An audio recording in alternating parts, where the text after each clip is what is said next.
रामकृष्ण हरी मित्रांनो, मी अमित लगड. मित्रांनो, काल आपलं एका पट्टीतलं खुराटातलं पाणी देऊन झालं होतं आणि एका पट्टीतलं राहिलं होतं. त्यामुळं सकाळीच लाईट आली म्हणून मी आणि पप्पा लगेच वावरात पोहोचलो होतो. आज लाईट पण सकाळपासून चांगली चालली होती आणि मी घरून जाताना सोबत बिस्किट पुडा नेला होता, कारण दुपारी भूक लागल्यावर खाऊ म्हटलं. मी एका वाफ्यावर पाणी लावून दिलं आणि इथे बसून बिस्किट खात होतो. रानात बसून साधं खाल्लेलं खाणं पण भारीच लागतं. इकडे पाणी सुरूच होतं आणि पप्पा तिकडे अधूनमधून फटाके वाजवत होते.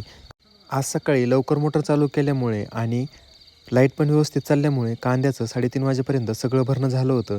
लाईट जायला अजून टाईम होता, पण म्हणलं चला हरभऱ्याला लगेच पाणी देऊन घेऊया. इथे हरभरा पेरला होता, पण त्याच्यामध्ये रानडुकरांनी खूपच राडा करून टाकला होता. पण तरी म्हणलं चला आता एक पाणी देऊन टाकू, कारण त्यातून जेवढा उगल तेवढा उगल.